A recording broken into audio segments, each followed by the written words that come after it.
advance an enduring peace, and it is also something that we believe it is in Israel's security. To realize vision, Israel must be a partner to the Palestinian people and Palestinian leaders. And as we have said before, we will continue to engage Israeli leadership at the highest levels in making this clear. Yeah, but the Knesset makes the laws for Israel, like our Congress makes the laws for us in this country.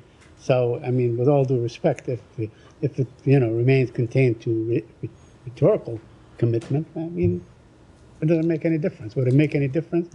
Is the United States, in other words, willing or able to take some steps to actually make this happen? I'm going to go out on a limb and say that neither you nor I are experts in Knesset law and legislation and things and products that come out of the Knesset, so I will leave that analysis to others. What I can say is that the United States approach to a two-state solution has not changed. Our prioritization of that has not changed. So can I just... Sorry. Yeah. So you have no opinion at all on this? We certainly have an opinion, Matt. What I don't have is an analysis. What is it? Our opinion is that we believe that a two-state solution is necessary, not just for Israel's security. I know what your opinion on a two-state solution is. What's your opinion on the legislation?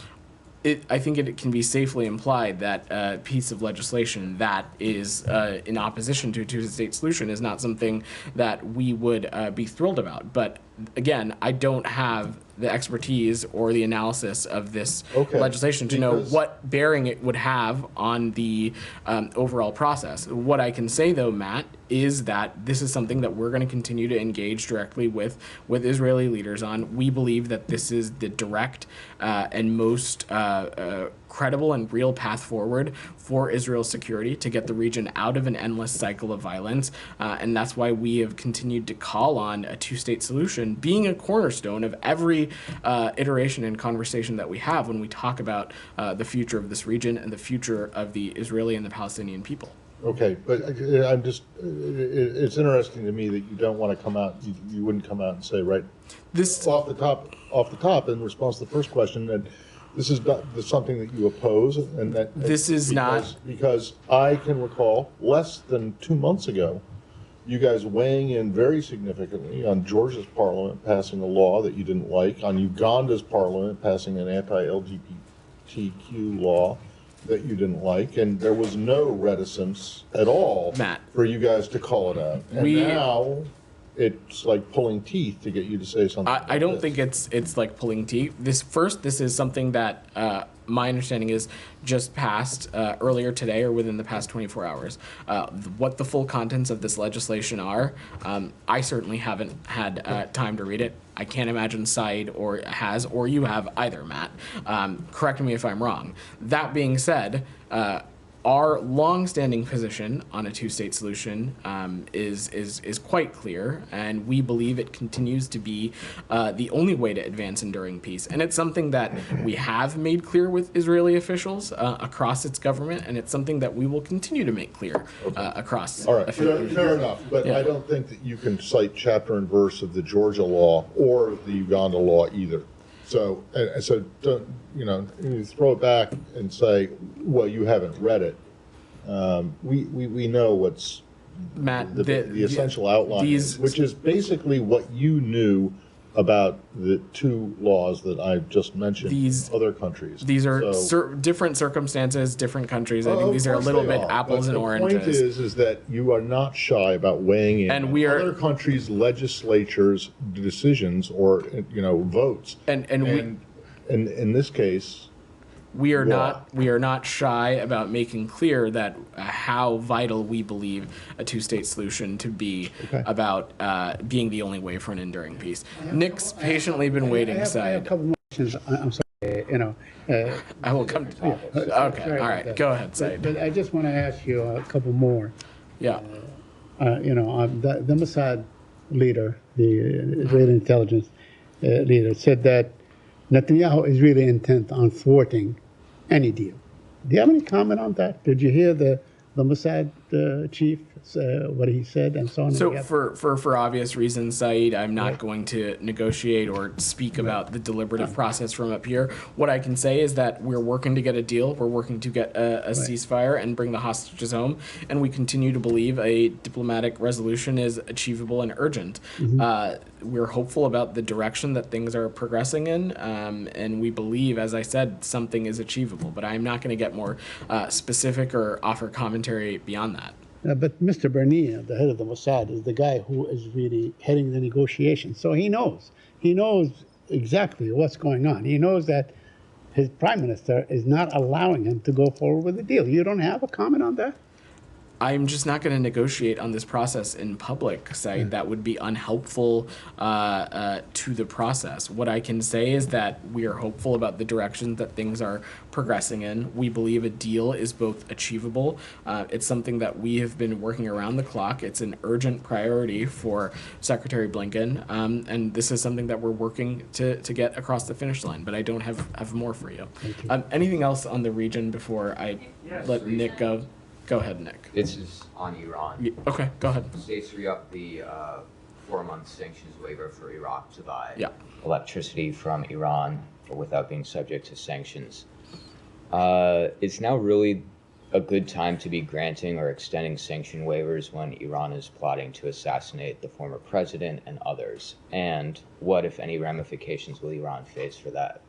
So, what ramifications it will face for plotting to assassinate? Okay, US these are for two separate questions. First, let me just say on the issue with Iraq, what this is about is this is something we have renewed this waiver for the 22nd time, and it is about the department permitting Iraq to purchase Iranian electricity while Iraq continues to develop its domestic generation capacity and continuing to create its own independence off of Iranian energy. These waivers are short-term and they're stopgap measures to provide energy stability. That's ultimately what this is about, is we want the Iraqi people, as we would want in any country, to have access to consistent, safe energy, which is vital to so many civilian infrastructure projects, civilian establishments. It probably would be a waste of time for me to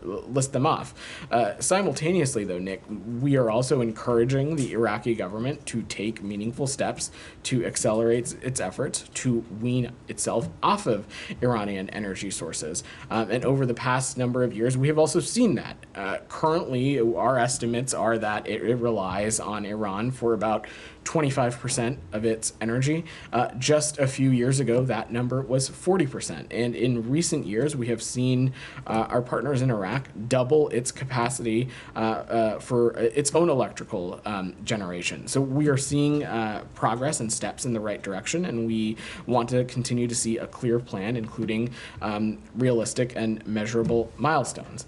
Now, Nick, separately on the other question that you mentioned, the Department of Homeland Security and the Department of Justice can speak to questions pertaining to the attempted assassination of former President Trump, as well as how other threats may or may not impact efforts that are undertaken to protect the former president. We're going to continue to do what is necessary to protect our people, protect our interests from threats emanating from Iran.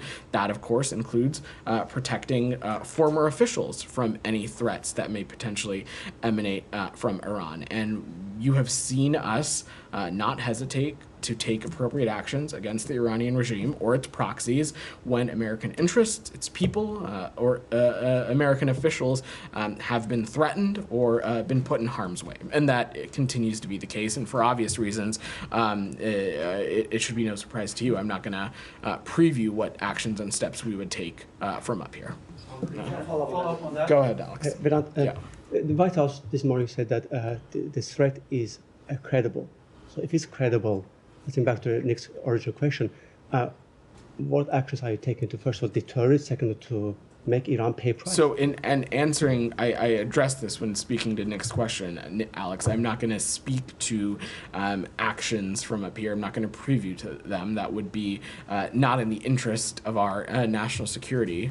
What I can say, though, is that we will not hesitate to take appropriate action to hold the Iranian regime accountable and to ensure that we're doing whatever is necessary to protect our people, including former officials, and to protect our interests from threats that are emanating from Iran. Has the Simple U.S. as that. government reached out to Iranian new leadership? I'm just not any going point to tell them I don't have not to any. go? I don't have any diplomatic conversations to read out. We've made this message. Made this message quite clear. I have two more questions, different topics. I think there's a couple come back. other in this region. Then I will come back to you. Dr. Thank you, Vedant. Just going back to the sanctions waiver to Iraq, there is a lot of concerns in the Congress that the transactions is fungible. And what restrictions and what limitations have you placed it in this renewing sanctions waiver to Iraq that the Iran is not getting any single dollars from that waiver? So let's just remember that as it relates to these funds, none of these funds from Iraq's purchase ever enter Iran. The terms of the electricity waiver, any notion that these kinds of funds are being released to Iran is fake. And the important thing to remember here, DR, is that what we're talking about is not a specific dollar amount. It is a waiver authority that allows the purchase of electricity over a certain period of time, in this case, 120 days. So it's permission for an activity over a period of time. And that's what this is. One more question on that. Yeah. Per sources, per people that have talked to the State Department and the Iraqi governments, the renewing sanctions is based on the progress that the Iraqi government is making towards the energy independence from Iran. Since 2018, you are renewing this sanctions waiver to Iraq. Yeah. Could you speak of the nature of this time's renewing? Is there any change? Is there any limitation that how much energy Iraq could buy from Iran in this? So the government of Iraq can speak to how much energy they may or may not need over the course of this 120-day period that was just approved.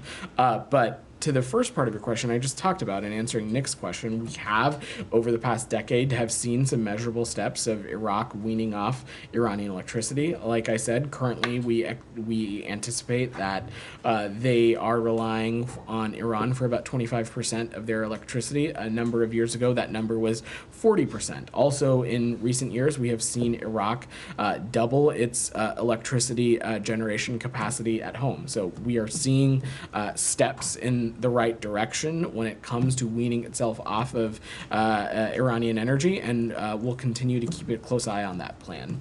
Rabia, go ahead. Thank you, Vedant. I just wanted to follow up on my question yesterday. The photo of Israeli soldiers posing in front of the Turkish-Palestinian hospital in Gaza.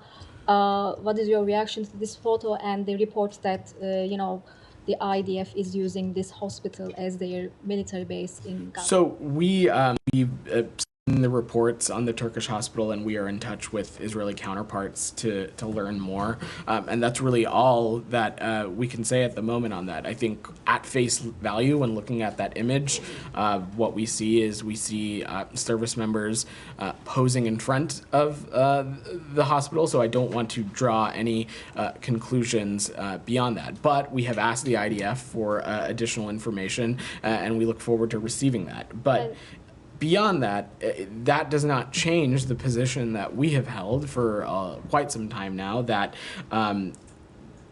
Israelis need to conduct their operations in such a way that civilian infrastructure, like hospitals, like schools, that harm to those kinds of infrastructures are not brought about by their operations. And that continues to be our position.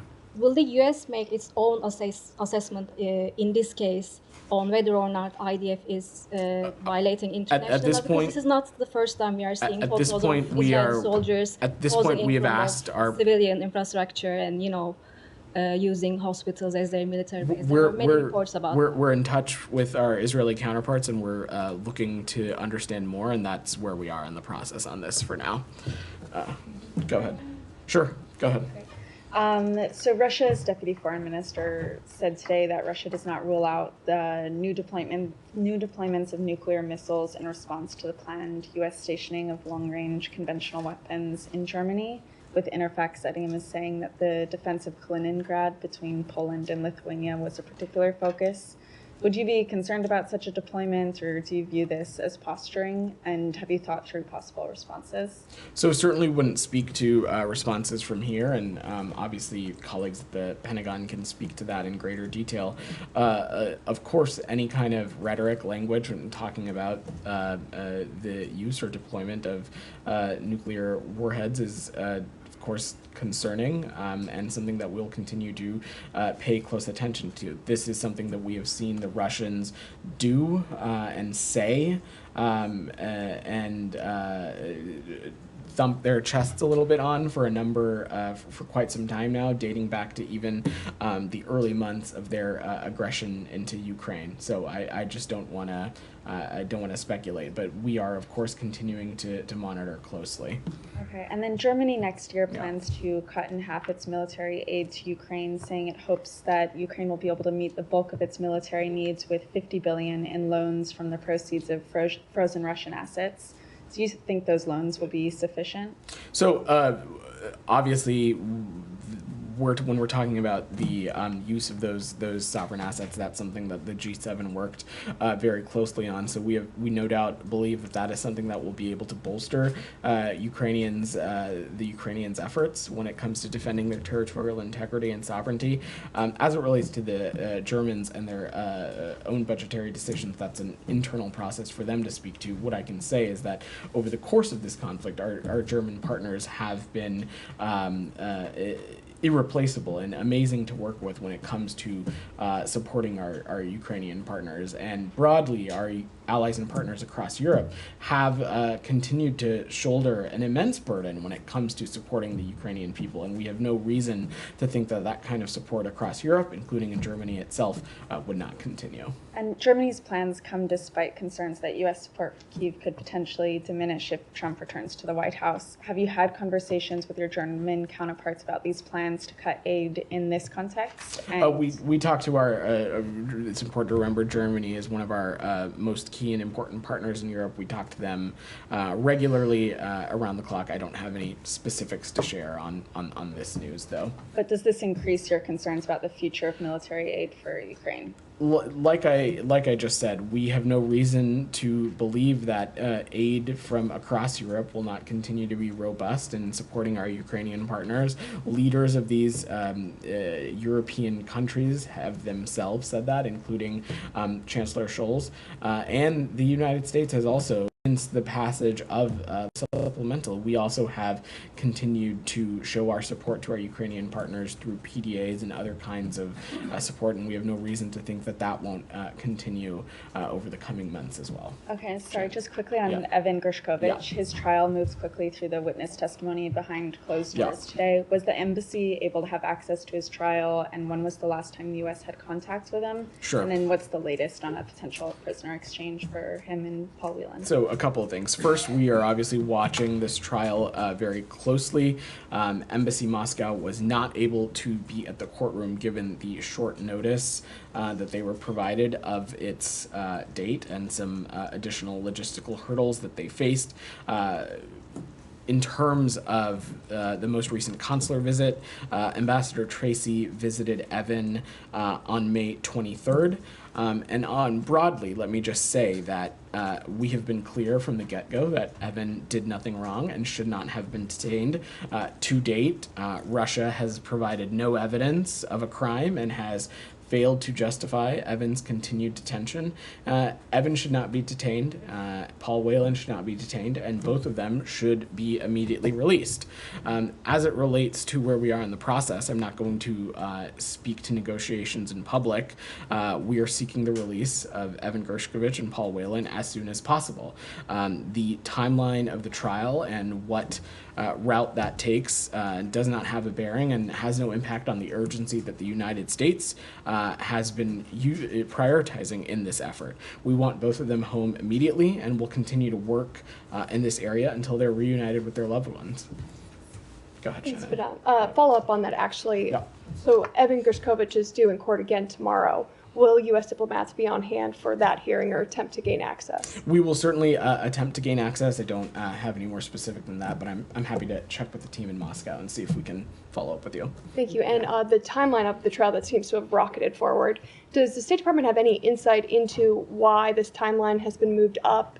Is it because perhaps Russia is hoping to secure a deal? I don't have any assessment on why Russia moved the trial up to this month. What I can say is that this timeline, first, I think it is important for us to note from here that this whole legal process is a sham for Evan. He is being wrongfully detained. He did nothing wrong. We have been clear about that from the onset. Again, I will use this opportunity to echo that Russia has provided no evidence of a crime and failed to justify the reason behind Evan's detention. Now, that being said, this fake sham legal process that we are seeing play out has no bearing on the urgency that we have placed on seeking a release of Evan's detention and seeking a release for Paul Whelan as well, and we'll continue to work that process tirelessly. Can I follow up on that? Yeah, go When ahead. was the last time there was any active, substantive discussion between the U.S. and the Russians on this matter? It should be no surprise to you, I would not speak to those kinds of negotiations or process from up here. Has there been any other offers put on the table after the ones that you guys I'm just publicly not going alluded to to? negotiate in public. Thanks. Janie, go ahead. Thank you, Vedant. North Korea. Recently, a series of North Korean diplomats overseas are defecting to friendly countries such as South Korea and the United States. The reason is said to be Kim Jong-un's pressure to fund nuclear and missile development. How do you view this situation? Well, it certainly should come as no surprise that there are people in North Korea who want to leave the crushing oppression of the DPRK regime. Specifically, though, Janie, I don't have anything to offer on the process. I'm sure our colleagues in the ROK MFA may have more to speak to any specific defections, but from our vantage point, should be no surprise that there are members of the North Korean community who want desperately to be somewhere where their basic rights are protected, where they have ease of access to democracy and basic human principles and freedoms. In a past year and a half, 20 North Korean diplomats have defected to South Korea. How many North Korean defectors have recently come to the United States? I'm not aware of such a number. I'm not aware, but I'm happy to check with the team for you, Janie. Thank you. Yeah. Thank you. Go ahead. Thank you, sir. Two questions, please. Thank you so much. One, as far as U.S. diplomacy and foreign policy is concerned, this senator story from New Jersey have become a global issue now. My question is that many countries may have affected or may have benefited from his being on a long time on a foreign policy or a committee on international committee on foreign policy issues. How the relations will be with those countries who may have benefited from his being on the committee on. So, Goyle, I appreciate your question, but I am just going to defer to the Department of Justice, given that continues to be an ongoing law enforcement matter. And second, sir, as far as U.S.-India relations again, Prime Minister Modi's visit to Moscow, meeting with Russia's President Putin, was criticized here, even by the Ukraine president and many others during the NATO summit in Washington. So how our the relations with the U.S. and India is concerned as far as a visit and NATO here is concerned today, if you have any talks with the Indian authorities or foreign minister or any others as far as his visit to Moscow is concerned? Well, look, broadly, India continues to be a country in which we partner with in a number of key areas, and that was clearly on display last summer when we hosted Prime Minister Modi for a state visit. But beyond that, in the context of Ukraine and Russia's ongoing aggression and its infringement on Ukraine's territorial integrity and sovereignty, we continue to ask all our partners, including India, to support efforts to realize an enduring and just peace for Ukraine. And we urge Russia to withdraw troops from Ukraine's sovereign territory. Go ahead. Thank you, sir. Thank you. It's a Bangladesh issue. Student demand quota issue is in danger now. They killed more than 50 people today and 7 on 16th. 7 people killed on 16th. So there's a big chaos going on there. What do you have? The Prime Minister is ordering police to kill students, innocent students. They are demanding for quota. Instead of your merit should be your knowledge, not the quota. So they're demanding a whole Bangladesh is in a chaos now. What do you have? What the United States of America stands for it? Matt spoke a little bit about this earlier in the week, so I will just echo that we're continuing to monitor the reports of violence from the ongoing protests in and around Dhaka. Freedom of expression and peaceful assembly are essential building blocks to any thriving democracy, and we condemn the recent acts of violence in Bangladesh. Our thoughts are with those who have been killed or injured by this, and we're continuing to rely on media and contacts on the ground for information. Number two is like military and BDR on the road. So do you have any comment on that? So again, we need to make sure that any kind of freedom of expression is happening safely and people are free from violence. That's something we're continuing to pay close attention to, but I don't have any additional updates on that. Thank you. Jalil, go ahead. Thank you very much, Vedant. First, a quick thank you from these 24 Pakistani girls who visited State Department just 2 weeks ago.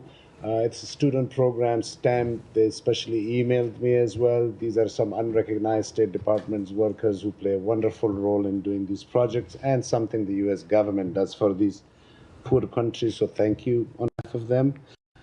Just 2 questions.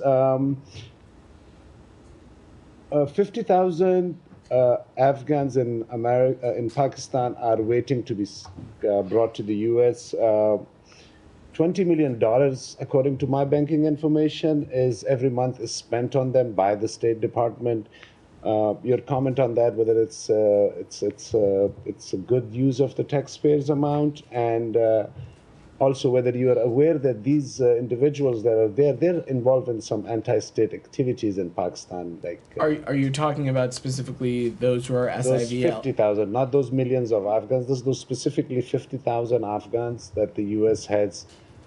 They are holding them in Pakistan because the U.S. is doing their process to be brought to the U.S. Right. So for Afghan allies and partners who may be eligible for relocation to the United States through the various sort of pathways that may exist, whether it be SIVs or others, we continue to focus on doing everything we can to process those applicants as swiftly as possible. We, of course, appreciate the partnership of certain host countries, in this case of Pakistan, and we'll continue to do everything we can to process those quickly and efficiently. No, but what I'm saying is, are you aware that some of them are involved in supporting? I don't have any comment on that. Just one more question, sir. No.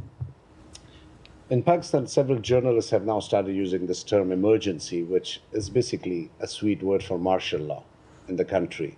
Has it passed your ears that these discussions are going on in Pakistan, and your thoughts on that? It is not. The pink. Go ahead. Thank you very much. Yeah. Please give us an update or maybe details about U.S. Envoy Brett McGurk's visit to Middle East. Brett McGurk works at the White House, so I will let them speak to any of his engagements. What I can say broadly about the efforts to get a ceasefire, as I said when answering both Matt Lee and Saeed's question, is that we are continuing to work this around the clock. We think that it is a vital step that's necessary to do everything we can to get the region out of endless cycles of violence. It will be irreplaceable in surging humanitarian assistance into Gaza, and it will be critical to making sure that all of the hostages are released as well. Go ahead. Go ahead. Thanks. On the humanitarian truce in Eastern Democratic Republic of Congo. What specific moves is the U.S. taking to ensure that this truce holds? So this is something that we are working closely on with the parties. We're going to work closely with the government of the DRC, Rwanda, and Angola to support regional diplomatic efforts to reach a durable cessation of hostilities and set conditions for the voluntary return of displaced populations. We're closely monitoring the truce, and we are going to work closely with the ad hoc verification mechanism. Since you've asked the question, I also want to offer that through USAID and the Department of State and others, we've allocated more than $620 million in humanitarian aid to the DRC in fiscal year 2023, as well as that, and that does not include our support to the UN peacekeeping mission in MONUSCO. And then what outreach is the U.S. administration making to Rwanda, which has been accused of supporting M23? I don't have any specific diplomatic engagements to share, Daphne, beyond just saying that this is something that we'll continue to work closely with appropriate governments. Go ahead. Thank you, Vedant. I have two questions on China, Uh-huh. if I may. Human rights issues. This Saturday, July 20th, marks the 25th anniversary of the Chinese regime's persecution of Falun Gong.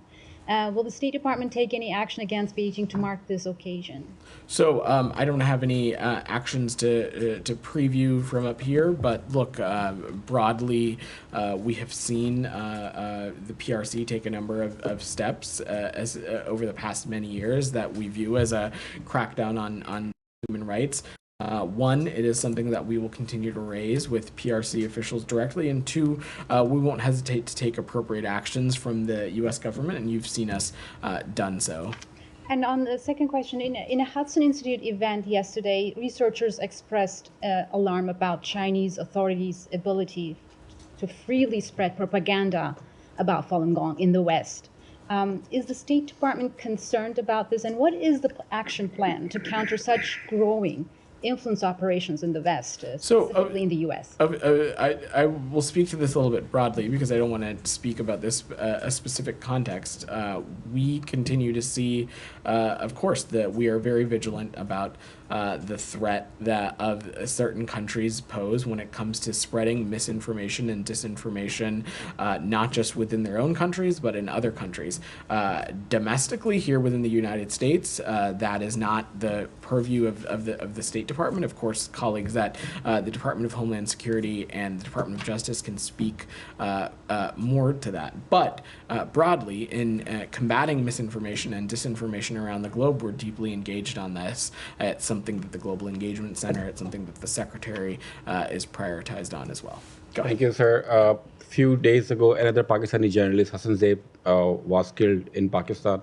Overall, in 2024, 8 Pakistani journalists have been killed in a broad daylight, and these killings highlighting the growing threats to media workers in Pakistan. Any comments, any condolences, your thoughts? Journalists need to be protected, and they need to be allowed to do their jobs, whether that be the United States, whether that be Pakistan, whether that be in the Gaza Strip. That is something that we feel strongly, and it's something that is deeply personal to the Secretary. It's obviously personal to us and this team, having spending most of our days engaging with you all. But simply put, journalists need to be protected and need to be able to do their job. So last year, thanks everybody. Sir, last thanks year, everybody. Sir, thanks guys. 100%.